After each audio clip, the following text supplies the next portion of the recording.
ஜாதகம்லாம் பார்த்து ஒரு பிள்ளை வாட்ஸ்அப்ல உனக்கு அனுப்பியிருக்கேன் பாரு, அந்த பிள்ளை போட்டோ பாரு. அப்படியா? பாரு நல்லா இருக்கான்னு பாரு. இந்தா பாக்குறேன். நல்லா இருக்கு. நல்லா இருக்கா? நல்லா இருக்கு. அதுக்குள்ள தேவையில்லாதெல்லாம் பேசிட்டேன். சரி சரி விடுங்க விடுங்க. அதெல்லாம் நல்லா இருக்கு.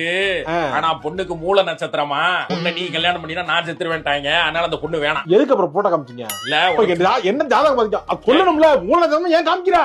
இல்லடா என்ன பைத்தியம் பிடிச்ச வைக்காது யாரு? உனக்கு காமிச்சாதான் நான் உனக்கா பொண்ணு பாக்குறேன்னு தெரியும். அதனாலதான் ஒரு போட்டோ அனுப்புறேன். இப்போ வந்து மூல நட்சத்திரம்னா யாருக்கு பாதிப்பாகும்? தம்பி எனக்கு ஆகுமா? இல்லடா எனக்கு தாண்டா ஆகும். ஏதாவது பரவாயில்ல, ஆயிட்டு போகுது போ. அந்த பொண்ணு எனக்கு பிடிச்சிருக்கு, ஓகே பண்ணுங்க. பொண்ணு பேசுற என்ன பண்ண போற நீ? இருந்துட்டு எனக்கு கல்யாணம் பண்ணாம என்ன பண்றீங்க? நீ எனக்கு அந்த பொண்ணு வேணும். நீ எதுக்கு போட்டோ காமிச்சப்ப? எனக்கு அந்த பொண்ணு தான் கட்டுவேன் நானு. வெத்த அப்படியே சாக சொல்றியா? அதுக்காக முடியாது. அப்ப நீயே போய் கல்யாணம் பண்ணிக்கலாம், உன் ஃப்ரெண்ட்ஸ் வச்சு கல்யாணம் பண்ணிக்கலாம். வைடாரி போல. சரி வைங்க, வேற ஏதாவது பொண்ணு பாருங்க. வேற பொண்ணை பாக்குறேன். வையே வை போறோம். இன்னொரு பொண்ணு இருக்கு, அந்த போட்டோ பாரு. போட்டோ பாக்க ஜாதகத்தெல்லாம் பாத்துட்டு சும்மா பாரு. நல்லா இருக்கா? எப்பா இது நல்லா இருக்கு, சூப்பரா இருக்கு. ஆனா அது பொண்ணு கிடையாது, ஏய். நானே டெவலப் பண்ணது. இப்பதான் ஏய் கத்துக்க ஆரம்பிச்சிருக்கேன்டா. ஐயோ டென்ஷன். கல்யாணம் பொண்ணு பொண்ணு